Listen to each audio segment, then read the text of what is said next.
Hello, everybody. I have my tiara on. It's so sparkly. I love it. Okay, are you ready for today's book? Today, we're going to read Curious George Takes a Train. Now, yesterday we talked about the front cover and things that we can find on the front cover. We talked about the title. There's the title, Curious George Takes a Train. We talked about how sometimes we can guess who the main characters will be in the book. I bet you already know who the main character is in this book. His name is in the title, and there he is right there. But there's also something else we can find on the front cover, usually. Do you remember what that is? That's right, the author and the illustrator, Margaret and H.A. Rays. They're the authors. Let's see, sometimes, what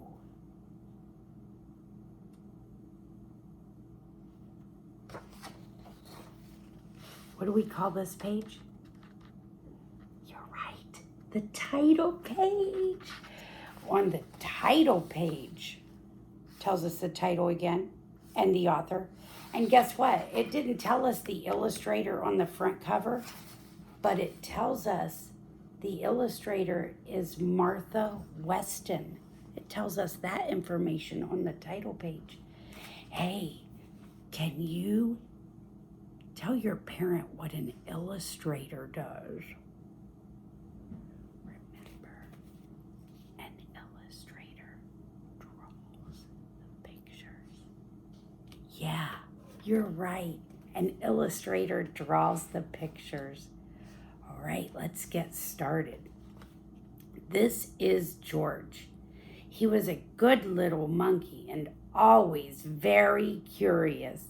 This morning, George and the man with the yellow hat were at the train station.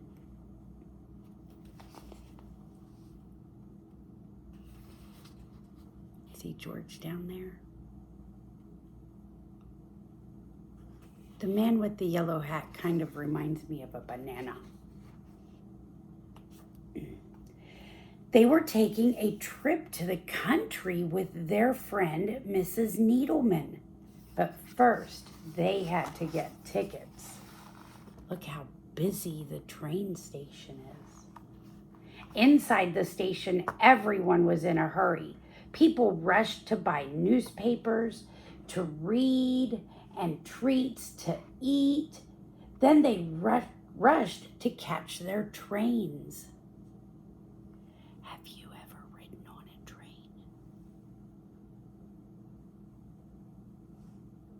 I heard some of you have ridden on the train, but some of you haven't. Maybe someday you guys will all get to ride on a train.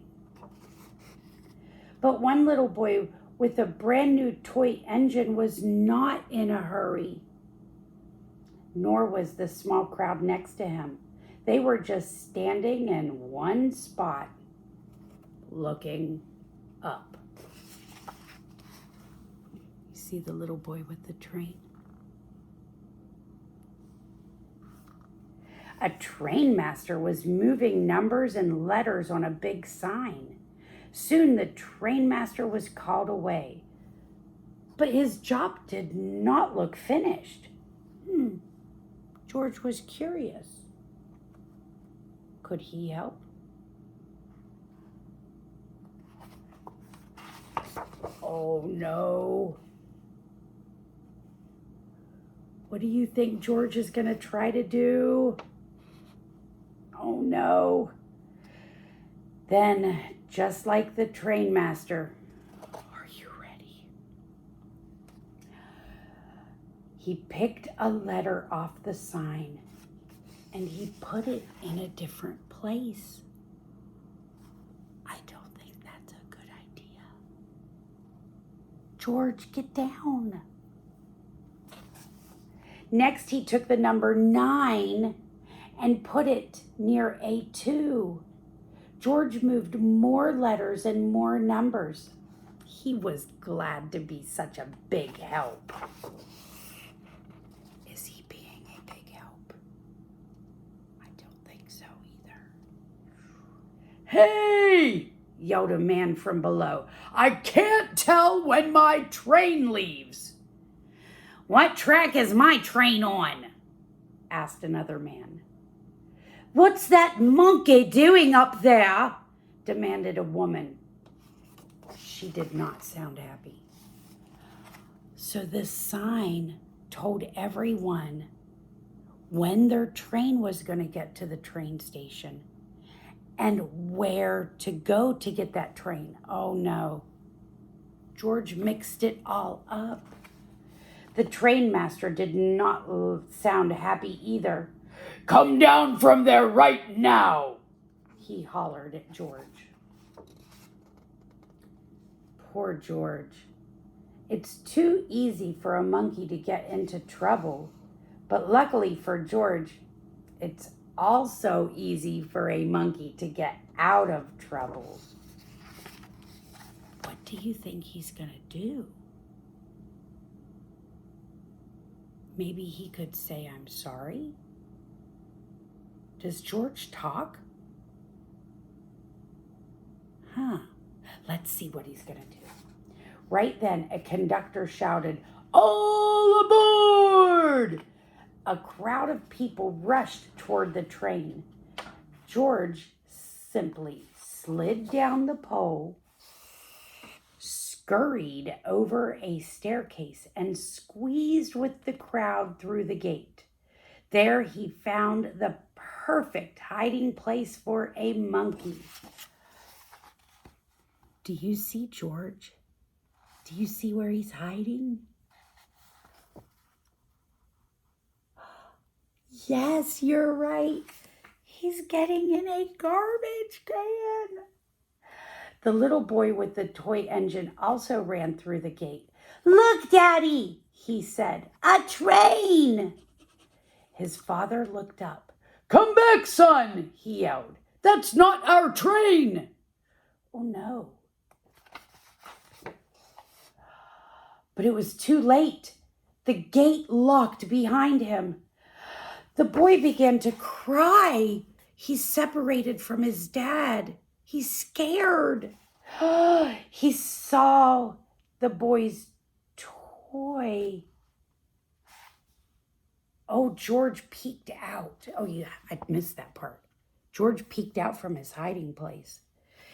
George saw the boy's toy roll.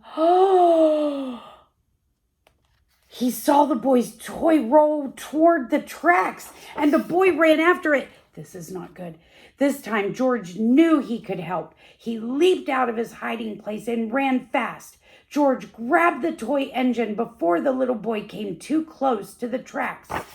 Oh my goodness, what a close call.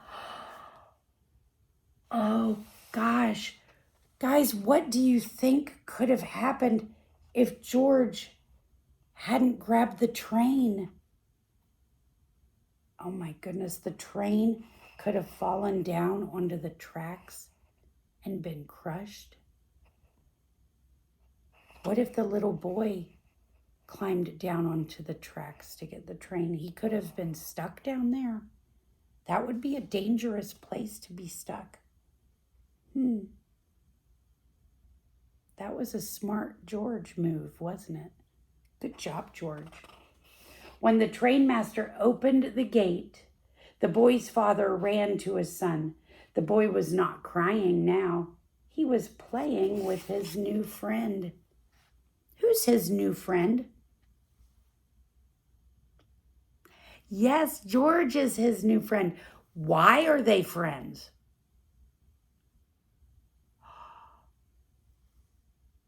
Yeah, they're friends because George saved his train.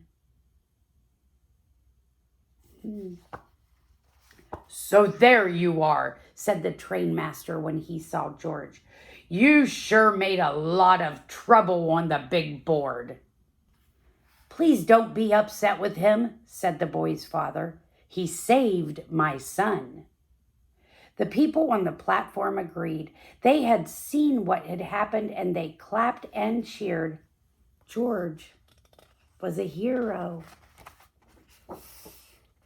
Just then, the man with the yellow hat arrived with Mrs. Needleman. "It's time to go, George," he said. "Here comes our train." "This is our train too," said the father. The little boy was excited. "Can George ride with us?" he asked. That sounded like a good idea to everyone. So the train master asked the conductor to find them a special seat.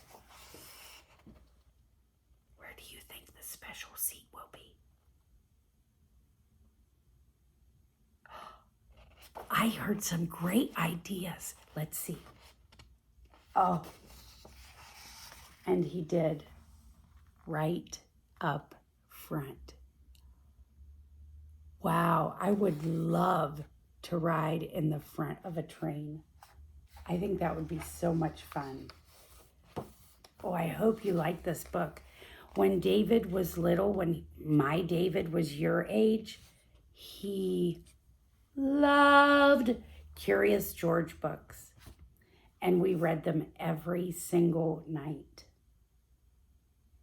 They make me smile. George does tend to get into trouble, but he always finds a way to get out of trouble. All right, I'm going to end this with another joke. And since I have my sparkly crown on, I thought I would do a joke that a queen would tell, or that's about a queen. My favorite princess and queen, Anna and Elsa. So are you ready? Here's the joke. Oh, did you tell your parents a joke yesterday? You got to tell jokes. Okay, here's my joke. Why can't you give Elsa a balloon? Some of you know it.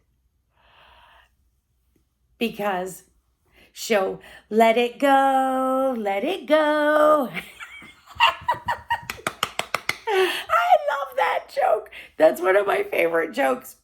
Yeah. Okay, guys, keep telling those jokes. Keep smiling and keep reading. I love you guys and I miss you. Bye.